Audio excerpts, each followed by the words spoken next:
Well, welcome to the main stage. This is a nice new development at IC. We're a bit cramped before, but this is actually quite nice, expanded. Plenty of space. By the way, anybody with a mobile phone out is the first person to be forced to ask a question, by the way, later on, so beware, I'll be on you. Right, well, thank you all for coming. There's a number of sessions that AV Magazine's been doing. I think my colleague Zoe Mutter, who's now the editor, has been doing the early ones, and we've got a couple of on AV over IP, later on the skills recruitment thing, and we're doing one now on visitor attractions, which has been an incredibly popular subject, as you would think, because what we can learn from it, stacked full of AV, but we very rarely have access to all the big entertainment parks, and Warner and all the other big providers keep us out, unfortunately, so we can't really get instant access to them. We're hoping that's going to change, but it has been a popular subject for consultants and everybody else trying to find out. Now we're into the world of creating experiences and everything else, and with a lot of markets we cover, obviously not just visitor attraction, but museums and other areas of the business that can learn so much from what is becoming quite a complex and expensive environment, and keeping track of all these technologies and thinking about the nature of the content we're having to produce for all this stuff is quite a tall order. So, it's a typical BBC interview. I think of something witty that I can lead into the introduction of the panel with. I never quite established that, unfortunately. But I'll start really with people who really need no introduction, but I'll give them one anyway. To my left is David Wilrich, owner of DJW, and he's a past president of the Themed Entertainment Association. How past is it? It's a couple of years now, is it? A year past. A year past, so Phil's fairly relevant. Well, he's always relevant, but I should probably find out, I do tend to say the wrong thing rather often, so I should probably get myself in even deeper water as time goes on. To his left is Graham Whitman, who's a well-known expert in this sort of area. We rely upon and consult quite often from 767 AV Consultants. He formerly worked for Electrosonic UK, and he's been an AV and systems designer for museums, theme parks, and retail. And what he doesn't know about this subject, a bit like David here, is not worth knowing, essentially. Well, the perfect people for the panel. Really? To his left is Leander Verbrook. Is it Verbrook or Werbrook? It's Werbrook. Werbrook. It's quite Dutch name. Yes, I know. This is another thing I get wrong names. I'm working at this. Who's segment marketing manager of Pro AV for Barco. And to his left is Peter Cliff, creative director of Holovis, who is an experienced designer. It's does amazing stuff, actually. So we've got a real cross-section of all areas of the industry here, who are a valuable combination of people that don't often get an outing until we force them into a chair and put a spotlight on them, and then we let them loose on the unbelieving public. But here we go. Now then, clearly, AV is creative engineering, so we should be ecstatically great at this sort of thing. But we're still learning hugely. And we thought we'd try and split up really what we're discussing here into content creation, effective storytelling, technology evaluation and integration, if that's the way to do it. They'll be telling me it's not if I'm not right, really. Mm-hmm. So, customer needs and trends. I mean, how the hell do you keep up with trying to take track of what a customer is turned on or not by when you're creating an attraction? I mean, it's a very basic concept. It's long before we get to the technology, I suppose. It's understanding what your customers and the visitors want. Yeah, I mean, it's. I think it's about the story that they want to tell, and what we do as designers of systems that attach to that story. And when you get a client that turns around and says, "Well, I want a whiz and a bang, and I want this and I want that," I know that David's the same opinion. We would go back and say, "Why? You want a whiz and a bang? Yeah, why do you want that? It's you've got something else there, that you want to get across, and it could be that actually what they want is a graphics panel that says this way. They need a screen that says this. That's a fundamental way we start with these things. So, But the focus, I'm told by everybody who knows what they're doing, is the focus is on the user experience, and that unique, which is becoming more personal as time goes on. But actually assessing what creates that experience actually makes the whole thing quite involved when you actually start to think about it. I mean, as Graham said, you've got to start with a story, and when you and if you actually think about it, you can literally put people into a room, turn the lights off, have it absolute dark, and have a live actor or a storyteller in that room, and then your imagination takes over, and they can be some of the most chilling experiences. And then you build up from there. So how much AV does it need? What is the driving factor of a given experience or story? And then you bring the AV and the other technology in as the story demands it. And obviously, if there's a historic story, then maybe you're showing archive footage. So then, yes, you need projection. But it has to build, and it tends to build up in layers. I mean, we were part of a generation that had what's called an imagination. We didn't need technology. Well, exactly. You put AGP Taylor. That's back to the You black. put AGP Taylor in front of a television camera. He transfixes you for half an hour with absolutely no age whatsoever. Yeah. We had this conversation, Peter, yesterday, didn't we? When we were lumbered outside Hall 12, looking intelligent and trying to think about what the processes were of building up just what a client needs and what the requirements are, and it's just assessing what that process needs to be and then developing it. I think it's very interesting because there's kind of two ways to go about it. There's understanding what guests or customers are wanting, but also understanding what they don't know what they want. It's creating experiences that surprise them and delight them. So sometimes we have to come at it from two different tracks. And I think, as we say, story is the key. But how we piece those things together, it's a real experimental process, and it's about working with professionals from all types and all walks of life. We do a lot of work in the attractions industry, and it's all about combining not just with AV, but also with animatronics, with scenery, with moving people, moving parts, engineering. So it's about how those things all combine together to create something that's very unique and something that you can't get at home. Yeah, that's an important thing as well. Very, very, very important. Yeah. We're also used to seeing high quality images, whether we like the content or not, on our TV or in our living rooms, and having a good quality sound system in a lot of cases around that too. So it's really important that you're delivering way above that in an attraction. Otherwise, what's the point of going out? And that really is important. Yeah. And I think that's also where, if you then in the end see that indeed AV is a component that you need, I think it's also the technology then that determines the scale of it, for instance, right? You can then think beyond regular, I would say, television screen formats or regular formats that you are used to, and that really then determines, aided by the technology in the end, the size of it all and the scale and how far you reach your story and you can bring it out actually. And the size of the audience impacts on that as well, because of the fact that you're trying to get the throughput of the people to make sure that you're more to more people, which is very different to a family sort of environment. So, and that becomes a thing. And the sort of a bugbears I have a little bit with VR headsets is because how do you deal with people and trying to get the throughput of well, that's the thing, is that when we're doing all our radio stuff, you weren't transmitting out to people in radio land. He was an individual is on their own in that little garret who had no one else to talk to, and you were the essential communication of that one person.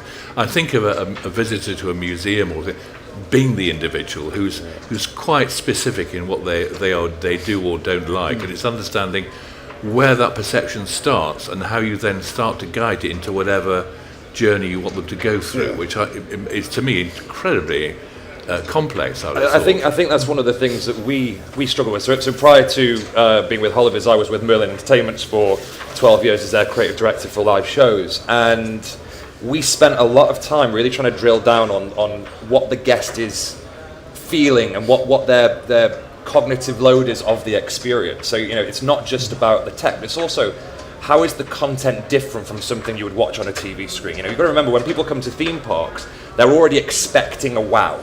So you have to go one step further. They're already expecting a themed environment. So if you were to do something that was pop up in a shopping centre where people weren't expecting anything to happen, you can kind of start at that level. But when you get to a theme park, they are paying to be entertained. So you have to go doubly as far. So understanding the guest journey from the moment they buy their ticket to entering the park, to they've been in 3 queues, they've spent 45 minutes waiting for that ride. What do we need to do now? So I think you understanding with radio, this person, it's one person, it's their individual experience. It's the same thing in parks. And I think VR is an interesting conversation point around that, because it is quite isolating in some respects. Yeah. That can be an advantage if you're aware of it and you want to be isolating people and you want to have a very unique individual experience. Then great. But theme parks and visitor attractions are a lot about shared experiences. It's as much fun to ride a ride and see how your mum or your partner or your kids are enjoying it as it is to experience it for yourself. So I think it's incredibly important to consider that through the design process. Yeah. I mean, I think the point I was really making about the VR thing is finding the audience. So what's best suited for that? So we're within a theme park type attraction where you're talking about throughput and people and making sure that everyone gets as much out of it and they're not standing in queues for 3-4 hours. It is only 45 minutes, but within the right museum environment where you want to add to something, then the VR has a role. Absolutely. And it's horses for courses. It's always about what we're trying to do, trying to find the right solution to the problem that our clients effectively present to us. We want to do this, we want to tell that story, and then you look at the different avenues as to how we can actually do that and enhance that. That's the thought processes behind it. And I think we all do the same thing, different areas, but it's and related areas. We're having to compete with a table football game, by the way. I hadn't realised that a couple of enthusiasts are playing football with huge gusto, so we're trying to. In case you wanted that funny noises, that's where it's coming from. Not the fantastic bit of planning that I have to tell you. But now I've always thought, the experience has to be quite basic if you've got a limited budget, and it sort of sobers up. You can't think about great, expensive technology into it. You've got to be sure that what do I do? Do I give someone an experience with technology they're familiar with, and hence all the sort of general message, or do you carry them into a new world, and then again, how expensive is that going to be for you to develop a theme down that end? That's back to what I was saying with the black room and just a single voice in that room. I mean, that's where you can start, and that's cheap. That's down to the quality of the actual storytelling. You need to be more creative, in other words, with your money. Yeah, true. When you're listening to what a client wants, for whether it's a museum exhibit or a theme park attraction, you're kind of building up from that point. And I think what does get interesting is that both the museum in the world and the theme park world are using the same techniques but on different scales. So you can even take a theme park trick and scale it down for a museum. So I mean, projections helped enormously with that, because obviously projections been huge in theme parks, IMAX and all that sort of stuff, and we didn't have the equivalent quality in museums. But now with the projections gone so much up in quality and come down so much in price, then suddenly we've got this option now of giving a very immersive experience in a small environment. So you can kind of have like the short throw lenses, the IMAX screen with a projector out of the way, but still people right up against the screen, high resolution image, and very immersive. But the story has to be right for that, and if the story's wrong and you start becoming aware of the technology, then the attraction's failed. The technology just has to be invisible. Yeah, I fully agree. I think there's so many different versions of technology, whether it's projection or LED or whatever, to visualize that story, but it should, one, not be intrusive. But second, is always in support of the story. And if you want to go over the top, then yes, if the budget allows, obviously there's a lot of technology that can help you do that. But actually it can be very simple, right? And that's the beauty with technology today. It's mature enough to be from simple to very complex, to actually give you very much the means to build your story and support it with it. Yeah. So. Him and I are both old enough to have started this business with the slide projector, multi-slide projector shows, which were great. Reminisced over maintaining those, but we were still doing some of the things. We were still doing wows with 64 stacked carousel projectors all clicking away, and it was like the noise from the football over there continually happening. But there was something magical about that, and trying to make that animate and trying to bring that to life that works in the same way as we can with projectors now. I still feel that what we're able to do with the modern technology, with modern projectors and their brightness levels, is that we're able to do it in a brighter room. And whereas in the old days when we first, it had to be black. You had to be that black box, and you were then, that was your first thing. The first thing you'd like say to a designer, they say, okay, what do we need to be able to put this across? And you say, okay, I want a black space. And that's probably the biggest change in the last 25 years, is that you don't necessarily need a black space, unless, again, the story says it needs to be a black space to start with. But, sorry, I was going to say, one of the good things about those days was that there was more disciplines in place, and I think people that have come from that and have those production disciplines, certainly when it's multi-screen, because again with slide projection and multiple projection, there was some definite techniques to that to get that right and to make it work, particularly in an attraction. And those sort of techniques have been forgotten because obviously Photoshop and all those sort of things have taken over, and sometimes we lose the discipline in production. Well, that was my main, one of my, I think it's pull it back a bit really. What, you know, storytelling has to be a great art. What makes good storytelling, and what processes are in place to any tips you can give us, because no matter what production people are thinking about producing, how sophisticated it is on using whatever technology it is, storytelling is storytelling. But is that an art we're teaching? Is that an art that's being passed down, and are there good techniques and good principles to it? We're always putting it back to storytelling, but then we get straight onto technology and then start to get lost in the technology as though we're hiding behind it a bit. But we very rarely talk about the art of storytelling as a skill that we are passing down through generations. Really. I think I mentioned this to you yesterday. You know, did, we as human beings are innately storytellers. You know, we have been for centuries and centuries. Well, some are, yeah. Sat around a campfire, you know, and we've created stories for things that we don't know. You know, the dark, death, what's in space. We love to tell stories. I think when you're creating attractions, I think it's really important to keep it simple, really, really simple. Understand what kind of story that you're trying to tell, because we tend to, in theme parks, have either narrative heavy or experience heavy. They all sit under a story world, but knowing which way we're going to go. Are we going to have character? Are we going to have conflict? Are we going to have resolve? Or are we just going to have scenes that exist in this world that all connect together through some kind of connective tissue? So I think that's really important, and that's something that a lot of people, I think, some clients get a little wrong. They want to tell convoluted stories, but guests just don't have the, not ability, but they don't have the drive to want to do that when they come to a park. They want to kind of switch off. So keep it simple. It's very easy to overcomplicate, isn't it? Yeah. I was going to add to that. I think it's important that the guests can identify with it, but not over-identify, right? Not be continuously punched in the face with yet another version or yet another part of that story, very exuberantly told, right?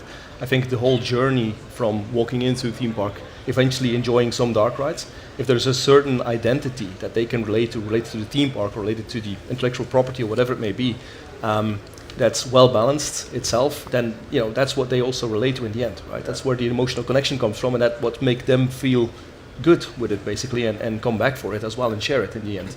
Sure. So I think that continuity is also very important. It's not all over the place in different aspects in the end.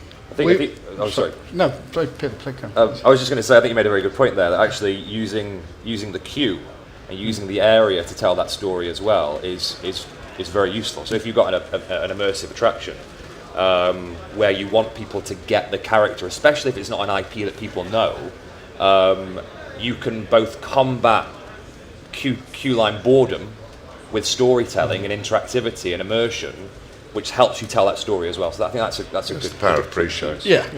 And we were always told that there is 3 levels of information, which is the overview, which is your theming for the area that you're walking into. There's the next level, which is, if that's what you want, you're looking at detail. You might be going to a shop, or there's a cafe that's themed, and that there's a bit of that information there. And then there's the detail, which is the ride, and that applies in museums, in the information you're given at exhibits. So you're walking around a museum space, and there'd be the headline. It's doing it in here. There's the big sign saying the main stage. Then underneath that is the map of the area and where it is. And then when you actually get outside, there's a list of exactly who's speaking and who's doing what. That process happens in museums, happens in theme parks, and can be applied right across, and it's that fundamental. It's the same way, that happens in all storytelling and in informing people. Where do we get good storytellers from? Are they from theatre, from agencies? I mean, we used to have quite a big throughput of people from the theatre area, didn't we? I just get the impression that's dwindling. So you're from got a theatre background, haven't you, Peter? It's just the traditional trades seem to be not providing the sort of people we used to have that fed through to basically recreating theatre in different environments, which is what it's about, isn't it? Well, our generation, I think everybody comes into certainly the world of themed entertainment from all directions, and it's amazing what directions people have come into the industry from. I mean, of course, now you've got university courses and just about anything you can think of. And you can get students that can graduate in some form of storytelling as they could in design or any aspect of technology. But a lot of them do it because they think that's what they want to do, but they don't necessarily have the full passion for it. Some of them do have the passion, but you've got to have the passion and drive for it as an individual to come into this industry, to want to do it and to be able to get it right. There seem to be differences in the technology they use to storytell. Some people are quite comfortable actually using their favourite technology to storytell within. I think that's probably the big difference, isn't it? We used to have a blank canvas at one time. Now people have many more types of canvas to use to be able to communicate with. And that's the generational difference and the educational difference. I think the technology has given a new generation of people coming in, Generation X or whoever it may be, that's brought us through. So new frontiers are being broken really all the time. I think also technology has evolved in making new generations being much more faster in adopting and expecting things to change quicker actually. And it's a good thing on one hand side because it allows you to continue your story in an agile way, repeat and add layers on it basically. But also technology has become much more flexible to deal with that basically, right? I mean, if you look at take the example of a black box where you would sit in and just have a narrative. If you imagine that black box, being filled with projection mappings, and actually you can adjust content every other day, so to speak. Well, it would be costly to do it still, but you can actually think about doing that every other day and telling another story with it and just reusing that space. So in that sense, there's also a dimension of flexibility that technology brings, I guess. But again, it starts with the story, right? If there's no story, then there's no use in doing it. Yeah, we do get a lot of clients that ask for flexibility. And then you go back 6 months later, and they haven't changed it. You go back a year later, they haven't changed it. And you sort of have this argument and say, well, you really want flexibility?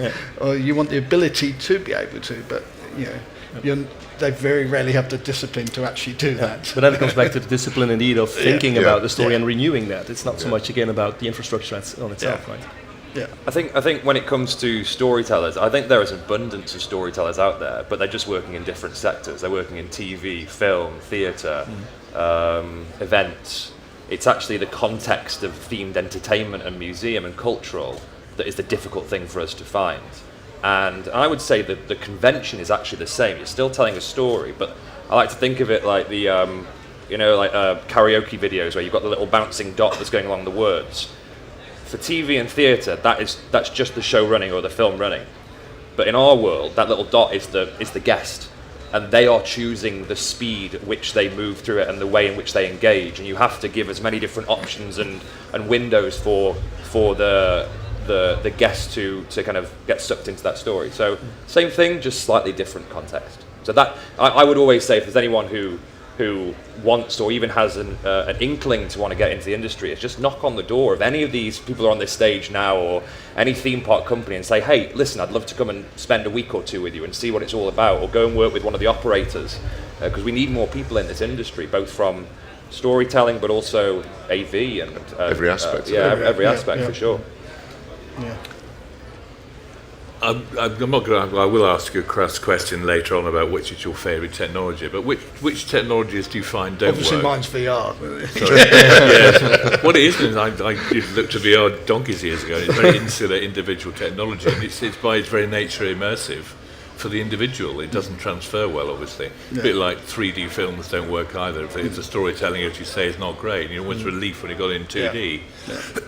But do you find any technologies sometimes act as a barrier? Any particular instances where you found the technology's got in the way and has not worked in an instance that in a museum environment or in any other particular attraction where you think, oh God, I really shouldn't have done that approach, or perhaps another technology might have worked? For me, it's where an illusion is set up badly, and you get lots of people that latch onto one of the big buzz terms, holograms. I want a hologram. What do you mean by a hologram? I mean, you want an illusion. And you, like any illusion, bearing in mind a lot of the illusions that we know and see come from the world of stage anyway, and the audience is sort of in the right position and kept away from seeing actually how that illusion's created. And I get really upset and disappointed when you go into a space and you can see it's going to be a Pepper's Ghost, it's going to be a Hologauls or whatever, because it hasn't been staged properly or set up properly. But when it is staged properly and set up, and you see something, you come to it. I mean, obviously, because we come from the world, we know what it is, but you're not expecting it, and it's just delivered very well. And to a guest, it's a complete surprise, and to them, it isn't. It has got the magic of being a hologram. They just have to be set up properly and thought through properly. And so many clients think, oh yeah, I want a Pepper's Ghost, or I want this, and it's just completely the wrong thing for what they're trying to do. Yeah. And we have a slight problem is because we are always looking to how it's done. So we're always looking for the worst bit, saying, well, if you just adjusted that by that little bit, that would have been so much better. So I always find that's a problem when I go around with the family around and something. I'm always doing this rather than actually taking in what I'm meant to be looking at. But I think that it can work really well. You've done one up in Liverpool, yes, sorry, and I think the one in Bath at the Rowan Baths is really good in that it's using that sort of like holographic type presentation as a way of adding to the Roman infrastructure, which has got its own archaeological presence that's really important in itself, but then giving it every 20 minutes or so a little bit of life, showing what would have been happening within that space. And that's a great use of technology within not spoiling the environment, so you can still see it, you've still got that access to it, but then it says, okay, here's a little bit what's going on, and then it goes away again. And that's using that technology in the right way. You can see how it's staging, and visitors aren't expecting it, and they get the wow. Yeah. And I think just to the same point, I've seen flying theatres, immersive tunnels, where you've got a great product at the end, you've got a great queue, but there's a bit in the middle where the two companies haven't been speaking to each other, and it's like literally like opening the wings in a theatre and showing backstage. It's no transition. It just really annoys me. It's like you've spent all this time on a great digital experience. Just get that transition right. The place that I think does it best is Avatar: Flight of Passage at Disney, where you're sat on these kind of motorbike simulators, and a kind of big door lifts up to push you into the dome, and they blind you with strobe and lighting, and so that section is actually a wow in itself, and you just miss that transition, and you're straight into it. I think. Yeah, we've got to get better, I think, as a whole at making sure that start to finish there's no kind of loose links, because one loose link ruins the whole experience and it pulls you out of that immersion. It's one of the reasons why we're Holoviz are doing a few more kind of turnkey projects where we're looking after the design of the theming and the story and the guest experience, just so that doesn't happen. So it's an issue that I think. Yeah, that's where I'm going to say something contentious now, because I think part of that problem is the way contracts are set up, where hardware's kept in its box, media production's kept in its box, ride is kept in its box, lighting's kept in its box, and that's not the visitor experience. The visitor experience is all of that brought together and mixed properly and delivered properly. And there's too much project management from sources that just don't understand the process, and interference, I would go as far to say. That sort of just keep all those things and start drawing lines, and as soon as you draw a line, you've got a gap, and then that can be, and that gap can come through into the visitor experience. Yeah. Yeah. I think also in terms of budgets, if you're looking, for instance, doing a climax somewhere, well, going to invest a lot of money into the technology that goes in there, a lot of money into the content that goes in there. But as you were saying it, if you find out that there was another bucket or another part to the story that was separated and where the technology wasn't, looked at in terms of budget or consistently making that happen, then you can indeed have a gap in the middle somewhere. Well, sometimes you can get a ride system that's bought before there's any thought of how that's going to be applied, That's and it. then And that's great regardless rides of shame about the rest. It's essentially, it's like designing something for a wood carver when you're not a wood carver, and because you don't know how to do it. There's a real skill set. So I think the people who are building these rides and experiences, it needs to be a collaborative piece of work between all parties coming together and a real expert that's gelling. I know you're right, contentious because some people won't agree with it, but I completely do. I think it's really important to have a collective voice throughout the whole process. There has been in history within our industry, certainly not the museum side, there's been some very key voices that have been around since the side days. From the creative side, like Steve Simons, who we lost last year, who set up event, and him and his generation, Alex from Met Studio, and a couple of others that aren't with us now, but they had something extra in terms of being able to storytell and then take the technology that was around and bend their ideas. So they would always be the most challenging people. I mean, Alex is, but it would. You would get that phone call at 9:30 at night saying, I've just thought of this, so therefore you've got to be available to be able to respond. And at the moment, I'm not sure where those people are coming from. Yeah, I mean, you're right, because in their heads, they didn't see those divisions, because they don't exist. They don't They're exist. telling a story and creating an experience. It has become much more you complex. might get the call, but you might not be the person that can solve the problem. You No. can say, okay, I see what you're saying, Yeah, but actually we I've need to got go a to clue. scenic, we need to go to a scenic person or whatever person to do it. Yeah. But you would still do that and bring that right person on the team. Yeah. But that's about vision and taking risks, isn't it? I suppose in a modern world where the budgets are tighter, does that mean people artistically are restricted in they're not allowed to be as creative as they'd like to be because they're under such financial constraints? Yeah, I think I've had the classic example since I've been here on a job that I'm working on where the client themselves wouldn't let the designer work out how much the budget was going to be until they got to a certain point in the design. Which was, we've had an AV budget for ages, but they've never really known what the maximum was that they're working to. So they've gone with all these great ideas, and now we're suddenly trying to claw it all back. And we can't do this now because actually this is going to cost loads more than they thought it was. So it's the clients don't help because there's the designers in the middle that are being the creative end, and you're sort of forever trying to balance everything, and to an extent you end up building a little bit of extra into a design because you're going to need to pull money back and without losing, because the last thing that people want is you to say, well, I'm sorry, but you can't have that exhibit now. They don't want to cut whole things or kill the pre-show or change what they were doing for the attraction. So you try and get a balance across the whole. I think to your point about budget as well, and being able to, I suppose, test and prototype.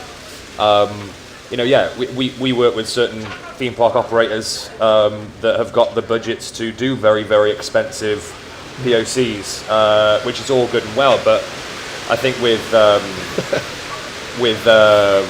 some of the smaller companies, I think it's still worth investing the time just to paper things out, to set up small working models. It doesn't cost a lot of money, and you can still have that time to trial it. Because again, we're interacting with humans, and you can't predict exactly how that's going to happen every single time. So if you do get the chance, spend the time setting things up and playing.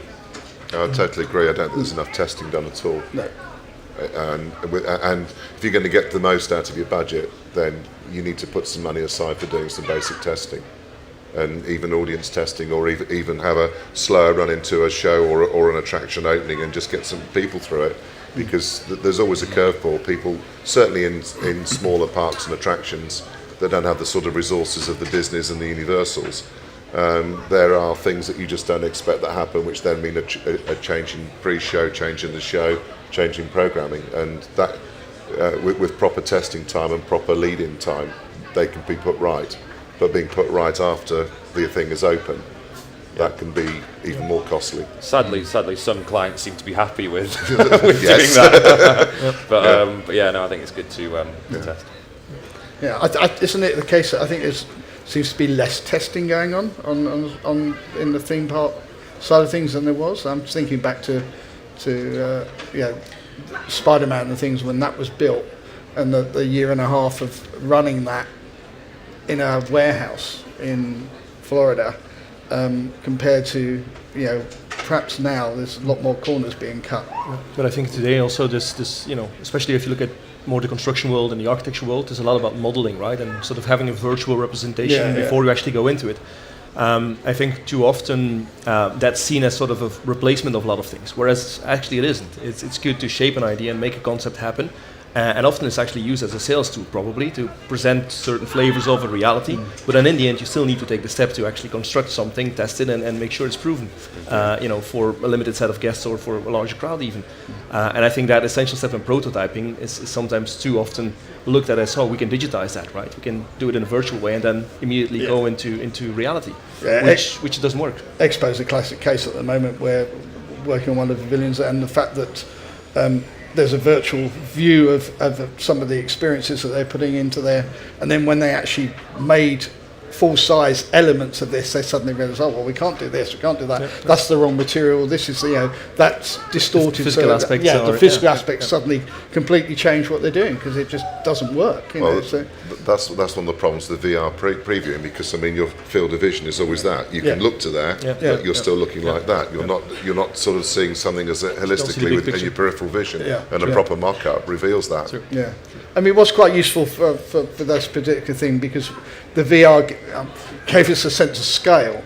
So there was an element you could actually see that this very large space, it really was the only way to see it as a tool for visualizing, and then you could then concentrate on the little bits as to what they look like and the detail of them in the testing process. You didn't then have to build the whole thing, so it did give you that sense of scale, and they could see the direction they needed to go with the content because of looking at it from a larger element to it. So it works from that perspective, but it's like anything else, it's a tool.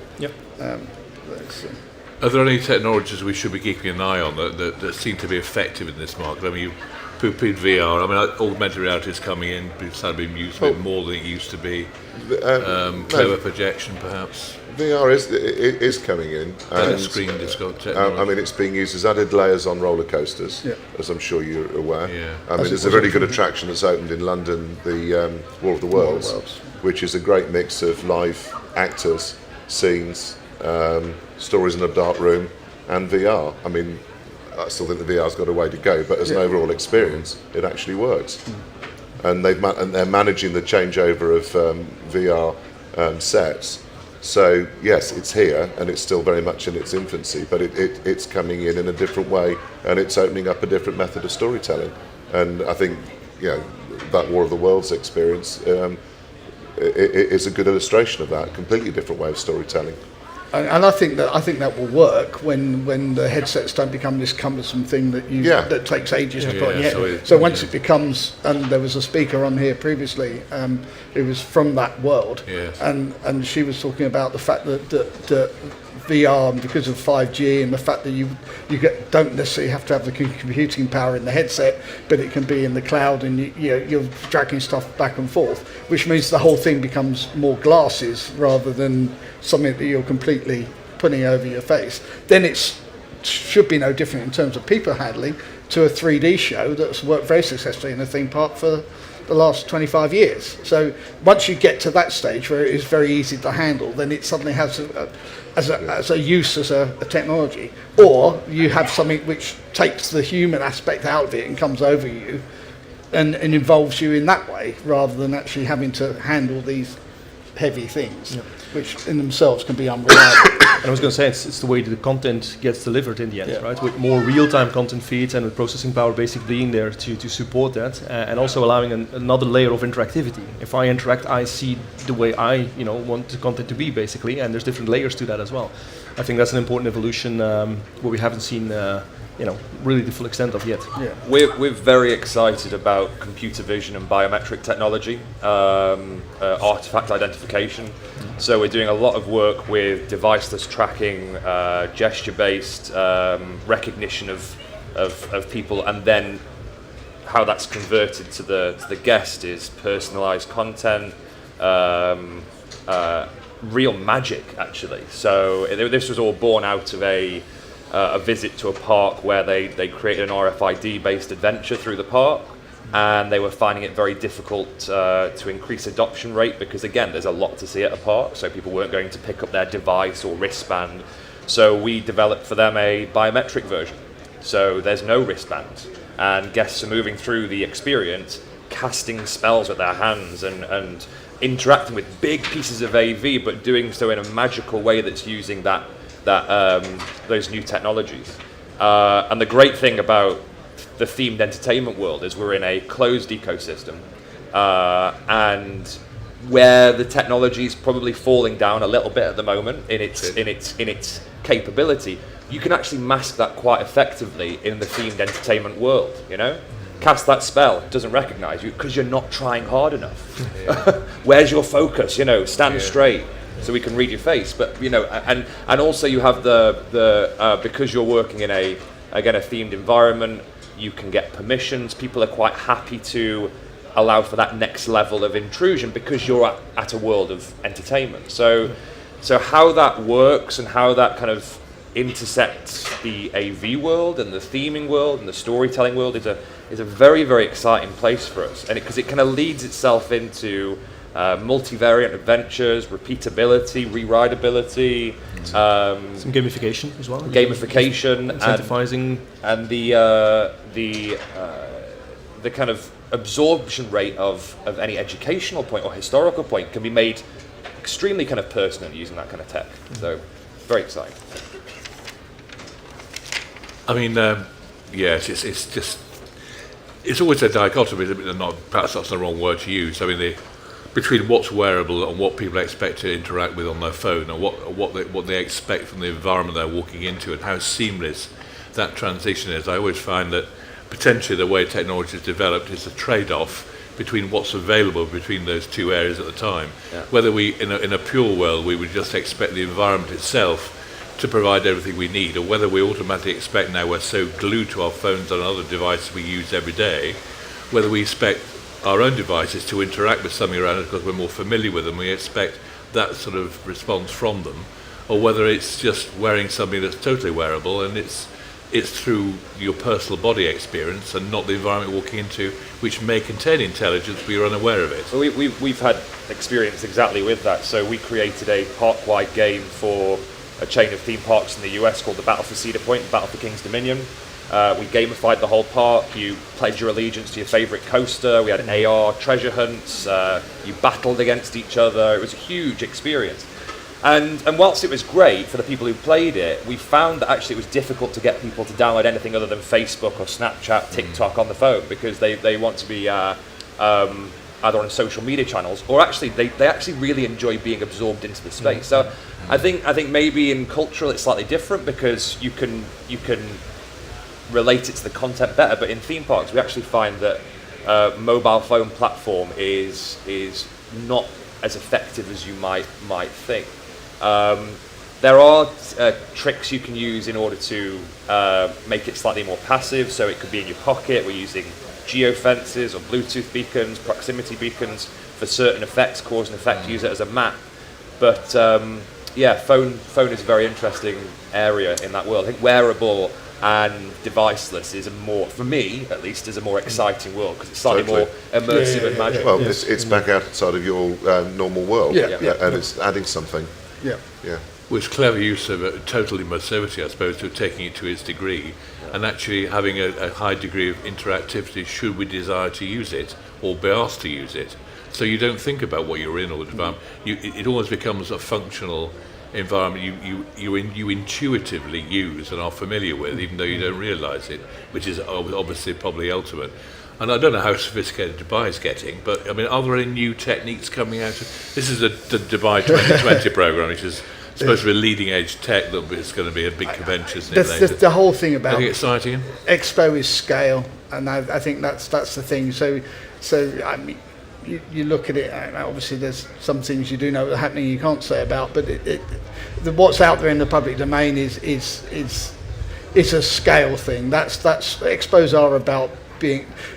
Expos run every couple of years, isn't it? Yeah. But there tends to be a big one every 4 years. Yes. And the Dubai one is one of these big ones. Yeah. And so therefore, everyone's really going for it in terms of what they're doing. And I think there's going to be some quite spectacular things, more orientated towards theme park, but they are still tried and tested techniques. There's not really anything that I've heard of yet which is sort of cutting edge. But wow, you're going to be amazed by how big it all is. Yeah, sheer scale. Yeah, sheer scale. So, yeah, okay. Well, we've got about 5 minutes or so to go. Any questions from the floor? Anything? Yes, can you just say who you are and what you'd like to ask? You're a bit in the dark there, so I can hardly see you, but are we supposed to throw a microphone at you or something? Or so everybody can hear you? Thank you. Right, talking to the box. He's got to turn it on, I think. If you switched on, welcome to my world. Yeah. Hello.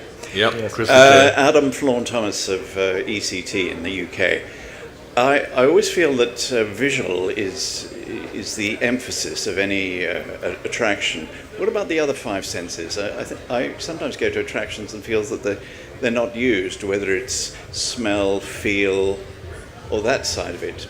Why do you always concentrate on visual? Is that because, I mean, so often we know we're being deceived as far as visual is concerned, particularly because of, let's say, Photoshop, but we're not so deceived when we hear something or smell something. Is that an area that is emphasised or will be in the future? Smell is always really difficult to control. I'll give you a classic example. We're doing this before they built the visitor centre at Stonehenge. English Heritage were having an exhibition about how they were going to build it, and because they wanted to get a sense of the fact that Stonehenge is in the countryside, they said, "Can we have a smells machine doing grass, grass?" So we set up the kit, put it in the smells machine. The client came in and said, "Oh, that's amazing. You know, the smell of the grass is exactly what we wanted." We haven't turned it on yet. That's the guy mowing the grass around Stonehenge that's making that smell. So my point is that it's one of those things that you have very difficult control over. There's a thing working on at the moment where they have got multiple smell machines that they want to put around. It's a beer, so it has obvious things which it works for. But how you then get that out of the infrastructure and ready for the next group without having already given the game away, I always find is extremely difficult. Yeah, because the air extraction is the problem. Yeah. I think a crucial component is audio. Obviously, the auditive aspect, that's a crucial component. I think that is taken into account in many good ways. But I think the visual aspect is also because we retain information as a human, quite quickly visually.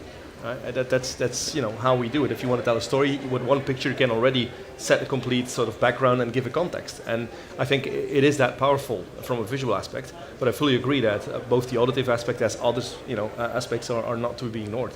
I think that there are some companies that are doing exactly that. So there's a company called Darkfield.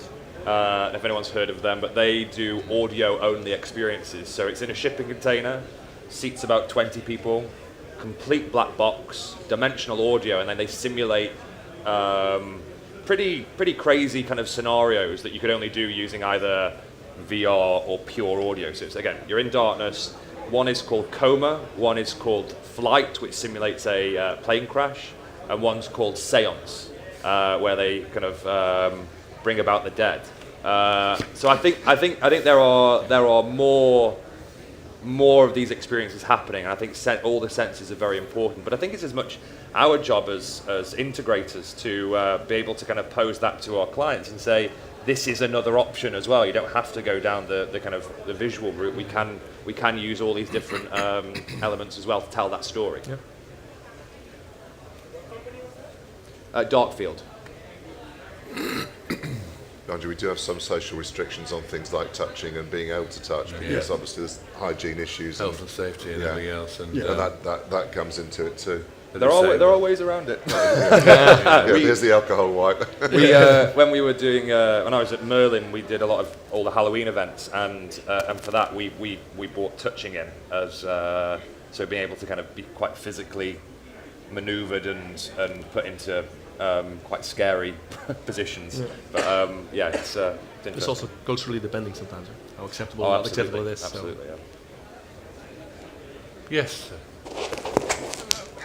Give the man a phone. Oh, look out, he's being adventurous now. It's supposed to be thrown anyway. There you go. It is a catch box. Well called, yes, exactly. Okay, so my question is, how do you cope with mobile phones? Seeing not as being a part of the interaction, or maybe it should be, but people are so, as the gentleman mentioned at the start of the show, people are constantly in their phones. So how do you defer their attention from that phone towards what you want to do, especially because people want to include as many as people possible to their experience, so they're constantly filming what they're doing and all that. How do you cope with that? I mean, it's really difficult. Take the phones away, mate. We did a lovely Hand them in at the entrance. Yeah, we did a lovely projection mapping thing for a pre-show, and it just, well, the first time on it, I just saw 3 people with their torches on, just washing out the image, which is a real shame. Secret Cinema, seal your phones up at the start of the show in a bag and don't let you get them until the end of the show. So that's quite cool. But I think it's really difficult. It is restricting the people, right? I mean, and also marketeers are going to be like, no, we want people sharing stuff on social, so don't take the phones off them. I think that there needs to be some element of sacrifice if you want to experience the thing authentically. So I think you've got to play the game a bit, haven't you? yeah, maybe, but I might imagine that including it some way is a different way of looking at it instead of forbidding it. You're just putting a message on it saying put your phone down. I understand, but the question is really more, shouldn't we be focusing on how we can engage that in part of the experience versus... I think it depends what the story is. Again, you know, where we want this attraction I was talking about was Wicker Man at Alton Towers. It's a pagan ritual where you're setting kind of like the 1600s. Phones don't really exist in that world, so it would be a bit disruptive to try and integrate them. But then you look at things like the Museum of Ice Cream in New York. That's an experience that's built on Instagrammable moments. So there are people doing it, but I think it's if it works with the story. The dungeons do it quite well, where they've got kind of mobile phones kind of stabbed on a board, and it says, you know, put away talkie boxes whilst through the experience. So yeah.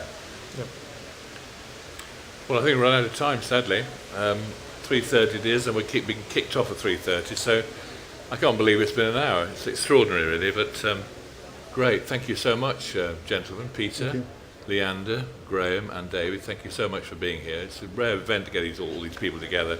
Hope it was useful for you, and let us know in some way or other if you're doing something different. Let me know what you're doing. It'd be great to follow up at some point. Thank you.